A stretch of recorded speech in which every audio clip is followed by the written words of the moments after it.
So, here's the deal. I've never been big on religion. I mean, growing up, we didn't really do the whole church thing. My parents weren't into it, and I always thought it was just a way for people to avoid facing their problems. But when I met her, Eliza, things changed. She was different. She came from one of those super religious families, and for her, going to church was like brushing her teeth, something she did without thinking twice. When we got married, I didn't really care that much about her faith. I loved her, right? And if going to church once in a while made her happy, I figured it wasn't a big deal. I mean, how bad could it be to sit through a couple of boring sermons every now and then if it kept the peace? At first, it was fine. Our marriage was solid, or so I thought. I worked as a construction project manager, putting in long hours at job sites, while Eliza was a nurse at this local clinic. We lived this quiet, suburban life in Aspen Hill, where everything seemed normal. Or maybe I was just convincing myself it was. Now, the church we went to was led by this preacher, Marcus Walters. Young guy, full of energy, real crowd-pleaser type. You know the kind, charismatic, always smiling, got people eating out of the palm of his hand. Eliza loved him. She'd come home after church practically glowing, going on and on about how his sermons were life-changing, and how she felt so connected to God now. Me? I thought the guy was full of it. He was just recycling the same tired lines, the same cliches, but I kept my mouth shut. Eliza was happy, so I played along. But then things started to change. I noticed Eliza was spending more and more time at the church. At first, it was just a few extra hours on Sundays, volunteering and whatnot. No big deal, right? But then it became every night, Bible studies, meetings, planning church events. And when she wasn't physically there, she was talking about it. I'm telling you, the woman was obsessed. I didn't say anything at first because, well, maybe it was just a phase, right? People go through weird phases sometimes. But it didn't go away. It got worse. She'd come home late, sometimes after midnight, telling me she was helping Marcus with church stuff. I'm not an idiot, but I didn't want to be that guy. The paranoid husband who jumps to conclusions without evidence. So, I let it slide. I figured whatever, at least she's doing something she cares about. But then there was this one night. This one moment that flipped everything upside down. I suggested we take a weekend trip, just the two of us. You know, get away, reconnect, something we used to do before all this church madness took over. And she straight up turned me down. Said she had commitments at the church she couldn't miss. I mean, seriously? She couldn't take 2 days off to spend time with her husband because of some church thing? That's when I knew something was wrong. That night, I felt like there was this heavy knot in my stomach, twisting tighter every minute. I couldn't shake the feeling that something was going on. Maybe it was Marcus, maybe not, but there was definitely more to this than she was letting on. Feeling like I was losing my grip, I decided to talk to my buddy, Steven. We've been friends since high school. He's a psychologist now, so I figured maybe he'd help me make sense of all this. We met up at a bar, had a few beers, and I just laid it all out. I told him how Eliza was practically living at the church, always hanging out with Marcus, always making excuses. Steven listened, didn't interrupt, just let me vent. Then he said, "Look, man, you got to talk to her. Open up a real conversation. Maybe it's nothing, but if you keep letting this simmer, it's only going to get worse." He was right, I knew that much. I had to confront her, but I wasn't looking forward to it. So, I took his advice. The next night, I sat her down. I was trying to be calm, reasonable. I told her I was worried, that I felt like she was pulling away, and that maybe Marcus was, I don't know, taking up too much of her time. That's when she got defensive, real defensive. She turned it on me like I was the problem, accusing me of not respecting her spiritual journey. I swear, she was looking at me like I was some kind of obstacle in her path to enlightenment. And, of course, Marcus came up. She talked about him like he was this saint who was guiding her to a higher plane of existence. "You don't understand what Marcus has done for me," she said. "He's helping me find peace." Peace?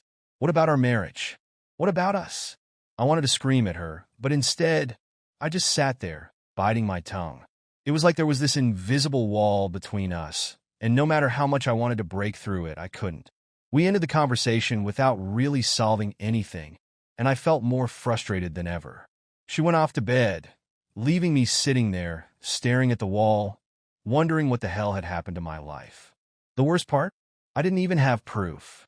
I didn't know if she was actually cheating or if it was all in my head. But that gut feeling, that sinking feeling deep in my stomach, it was there, gnawing at me. And I couldn't ignore it. I don't know when exactly the switch flipped for me, but over the next few weeks, everything Eliza did just started to feel off. It was like there was this invisible gap between us. And no matter how much I tried to bridge it, she was always a step ahead, pulling away. Every night it was something new: Bible study, choir practice, committee meetings. You name it, she had an excuse for it. All at the church. All with Marcus. I'd ask her, "Where were you tonight?" She'd say, "Oh, helping organize the choir," or just planning for the youth group retreat. It all sounded legit, but the way she brushed off my questions left me feeling uneasy. Like she was deliberately avoiding giving me straight answers. I couldn't shake the feeling that something was going on, something more than just church work. At first, I tried to convince myself I was being paranoid. I mean, Eliza was religious, sure, but that didn't automatically mean she was screwing around behind my back, right? But the more time she spent at the church, especially with him, the harder it got to ignore that knot in my stomach. The late nights, the excuses, it was starting to pile up. And no matter how hard I tried to push it down, the suspicion kept creeping in. One night, after another late meeting, I snapped. She was out again, helping with the church paperwork, and I was left sitting at home, stewing in my own thoughts. I knew I shouldn't go through her things.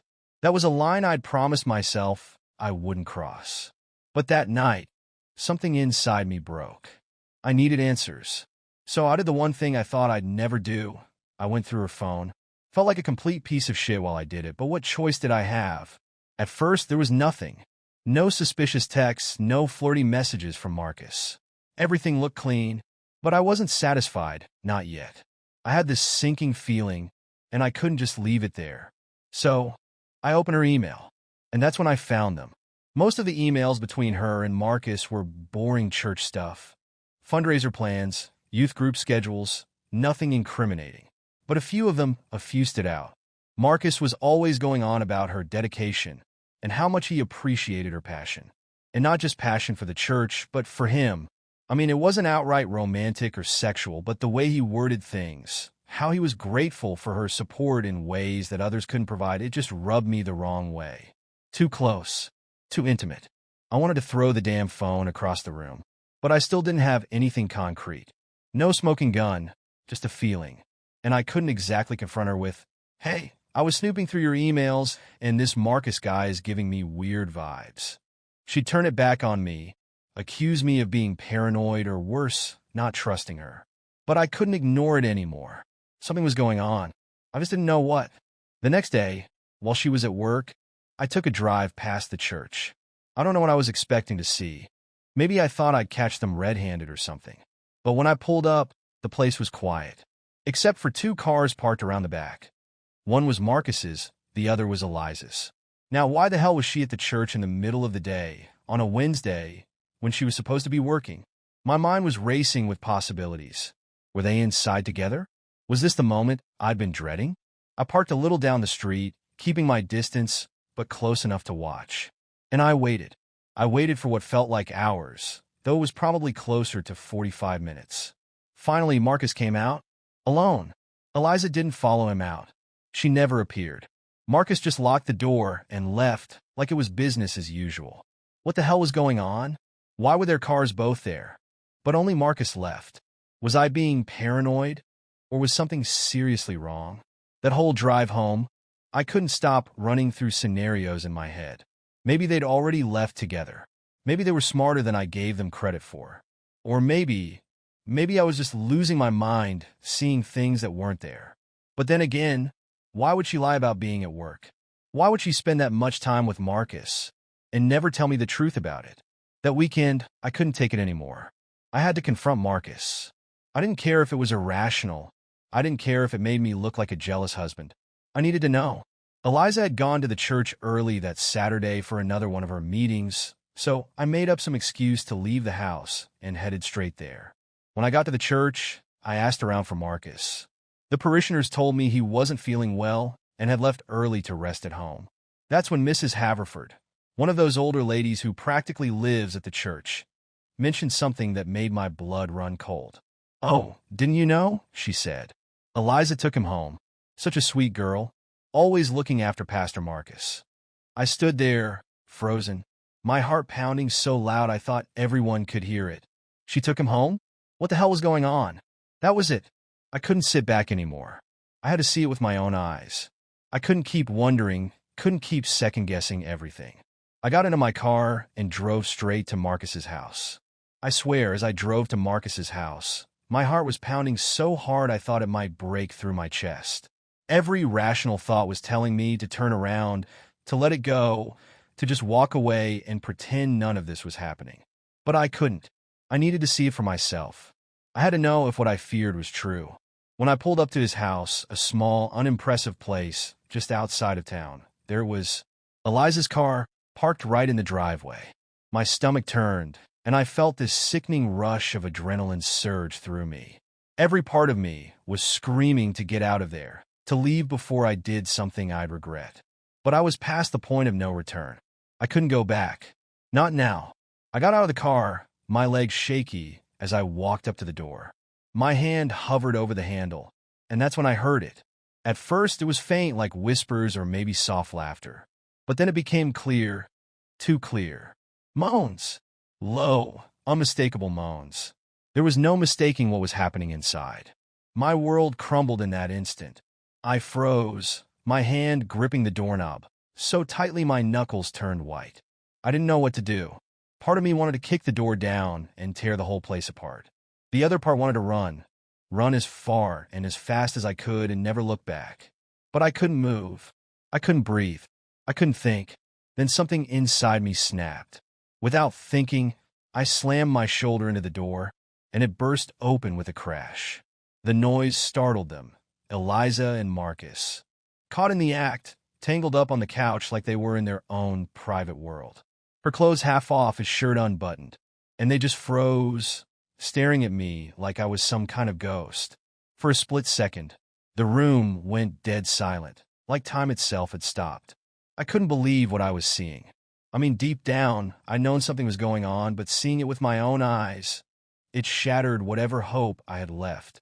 The betrayal hit me like a ton of bricks, knocking the air out of my lungs. I stood there, frozen, my mind racing. But my body, it moved on its own.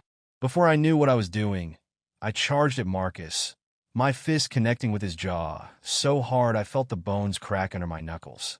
The sound of the impact was sickening, and he crumpled to the floor like a rag doll.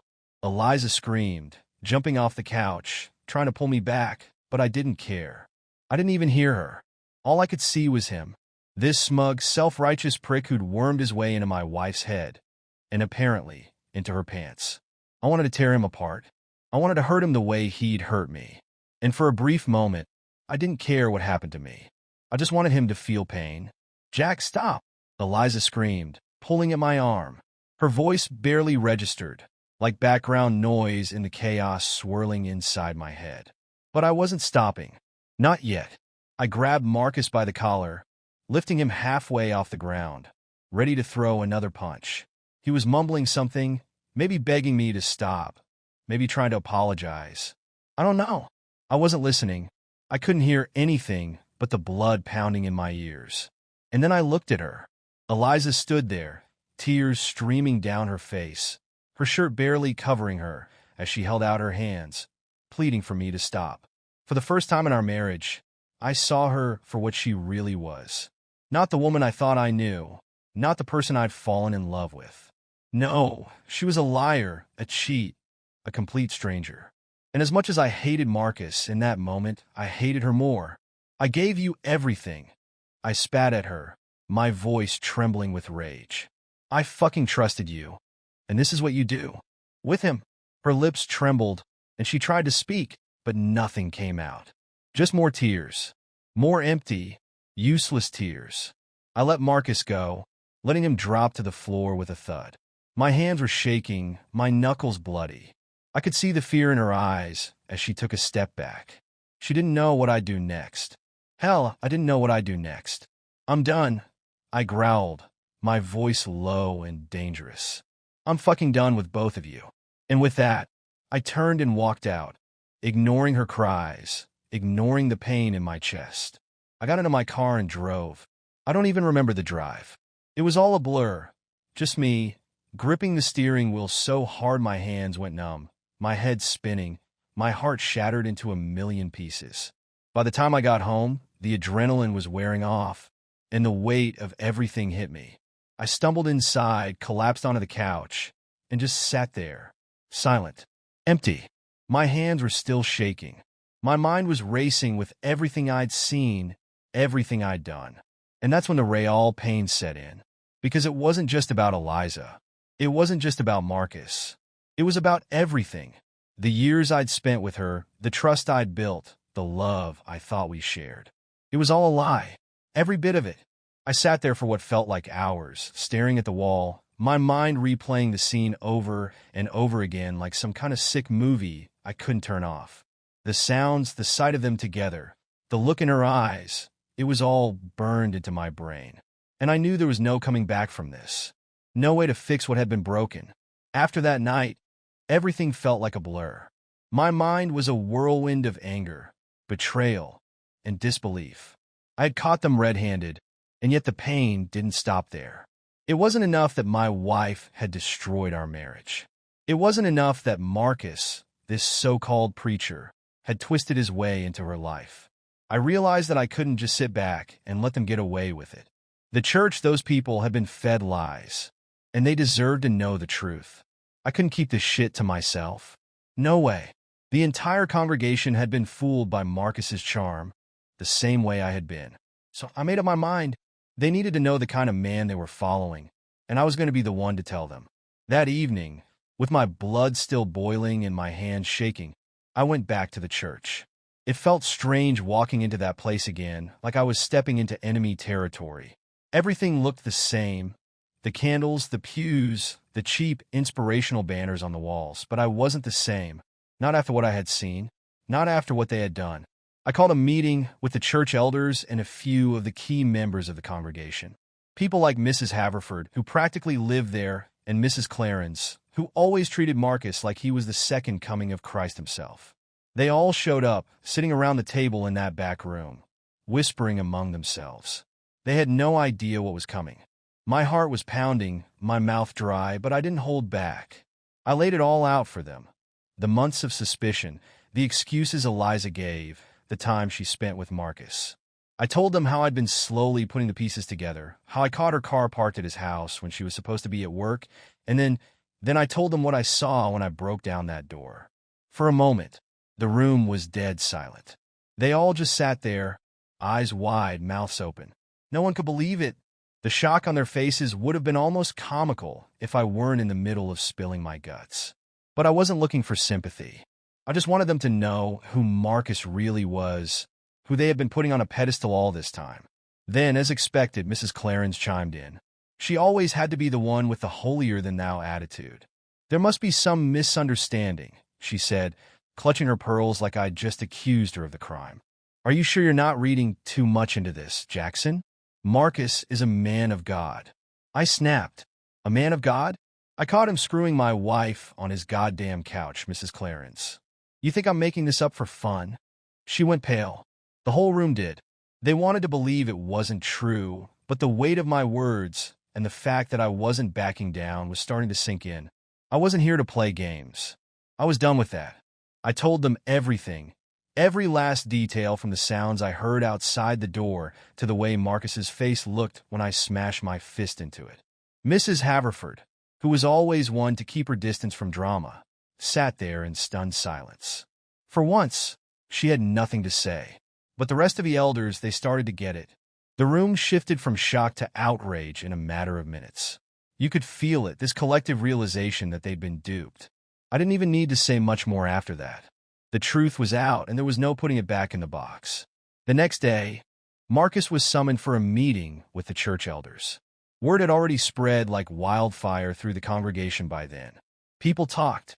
Hell, I made sure they did. There was no way in hell I was going to let this stay a secret. Marcus tried to deny it, of course.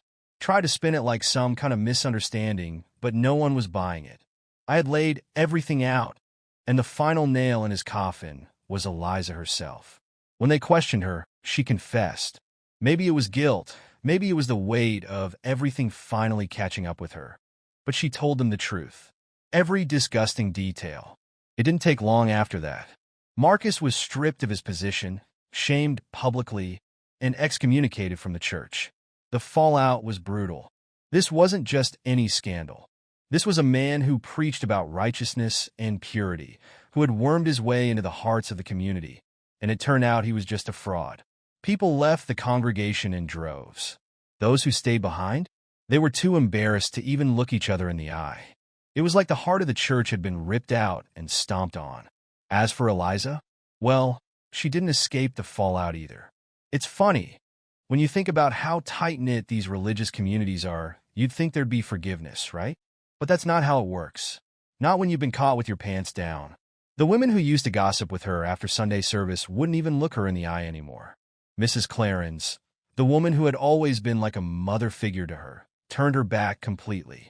I heard she called her a disgrace to womanhood, or some holier-than-thou crap like that. Eliza tried to make amends, of course. She tried to apologize, to explain herself, but no one wanted to hear it. The damage was done. There was no coming back from it.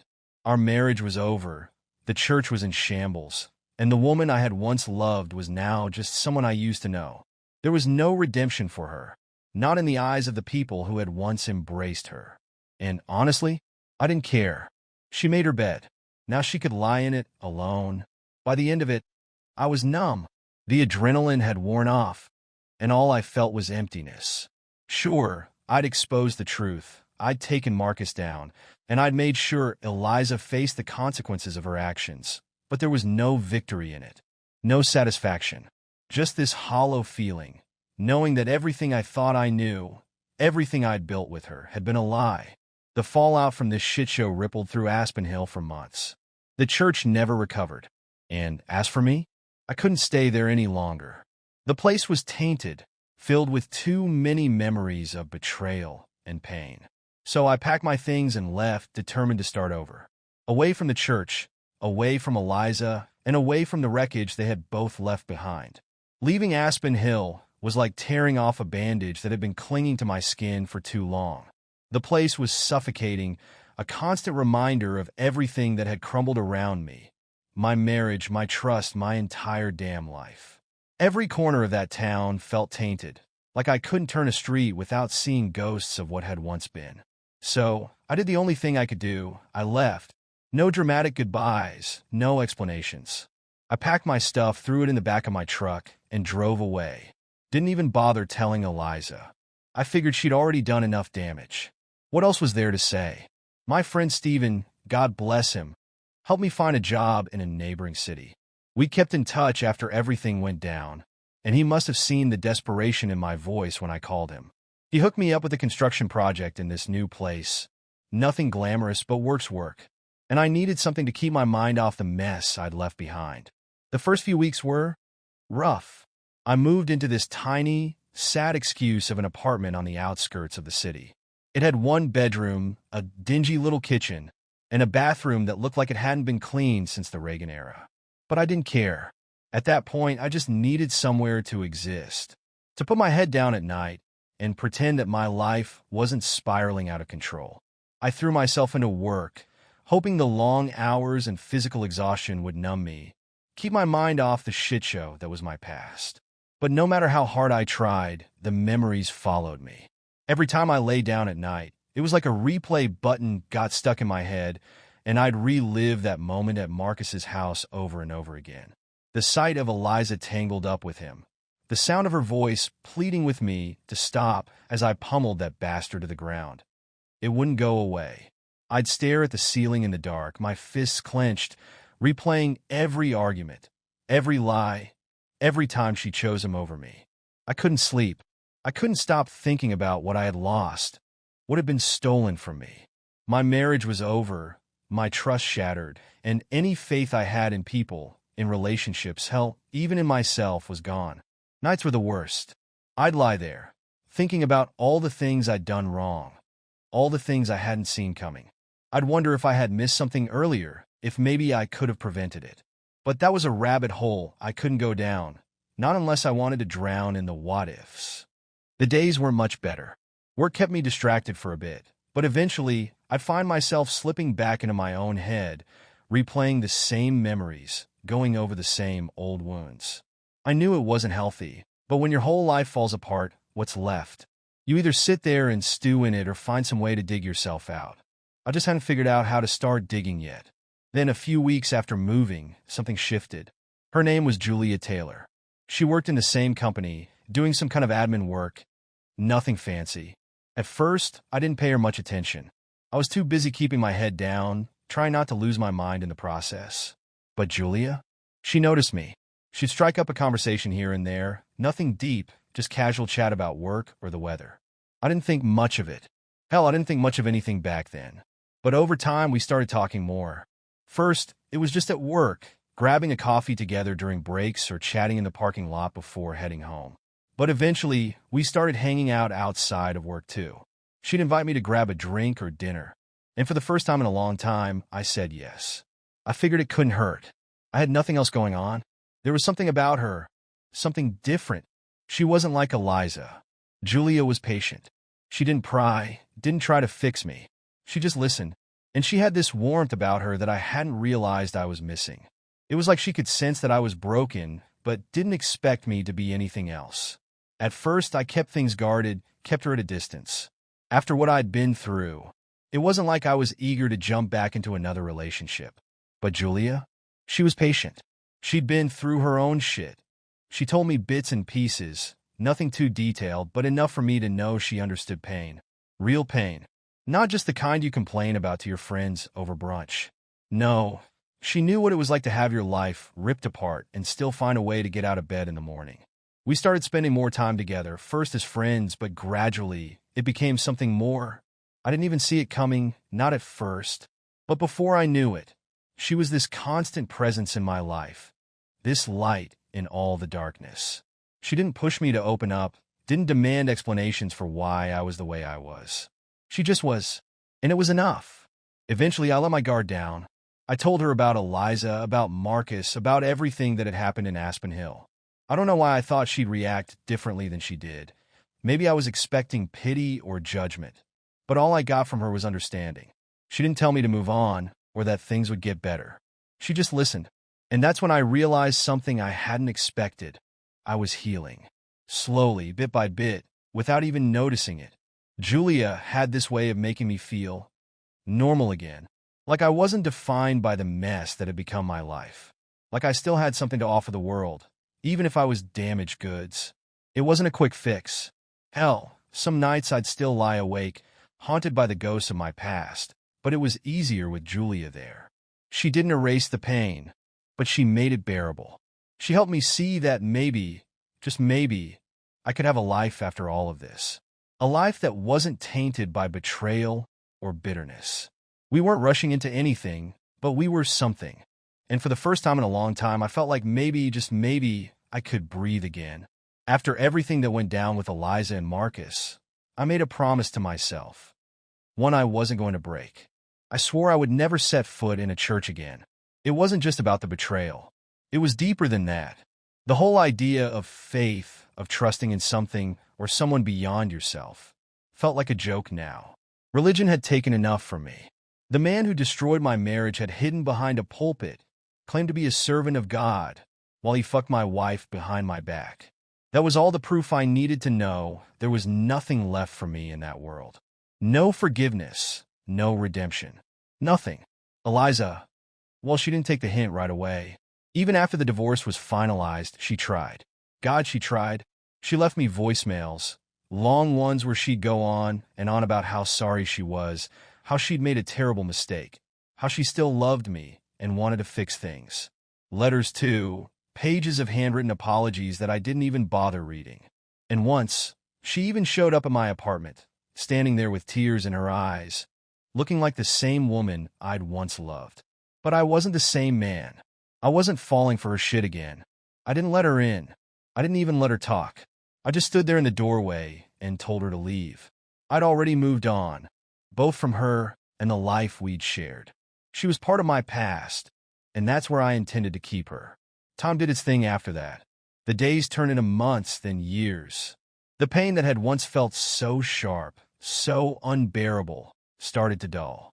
It was still there, of course, it never completely goes away, but it didn't control me anymore. I wasn't living in that moment of betrayal.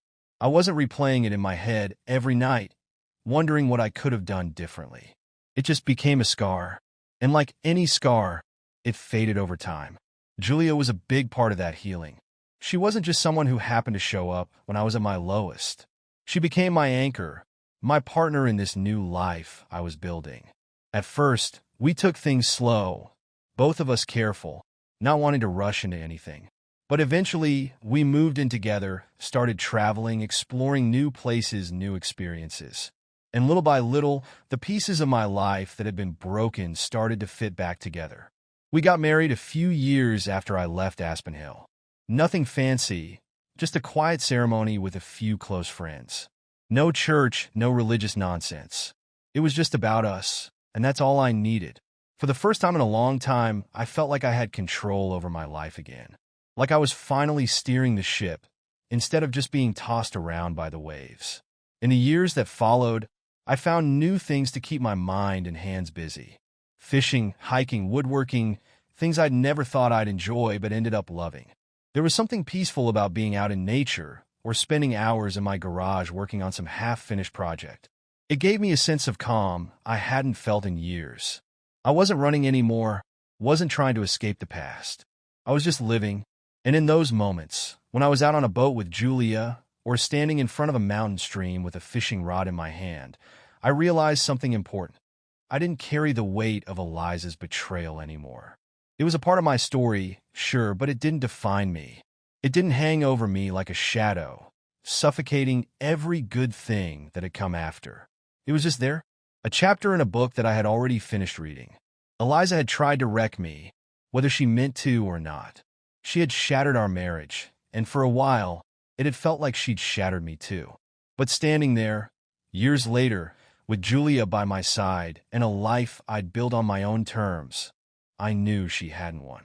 Betrayal had torn me apart, but it had also pushed me to rebuild, to find something better. And I had. I wasn't the same man who had walked into Marcus's house all those years ago, fists clenched, ready to tear the world apart. That guy was gone. In his place was someone who had faced the fire, been burned, but come out stronger on the other side. And as for the church, yeah, I turned my back on it, and I didn't regret it. I wasn't interested in sermons or forgiveness or any of that bullshit. But what I had found, what I'd learned in the process, was something far more valuable. A renewed faith in myself, in the possibility of new beginnings, even when everything feels lost. As I reflect on everything, I can see now that betrayal was just a part of the story, not the end of it. It had once torn my life apart, but it also led me here, to a place of peace and healing that I never thought I'd find. I don't have any illusions about life being perfect. Shit happens. People lie, they cheat, they break your heart. But I'm not that broken man anymore. I'm not defined by what happened to me. In the end, I found something far more meaningful than I ever thought I would. And that's what I'll hold on to.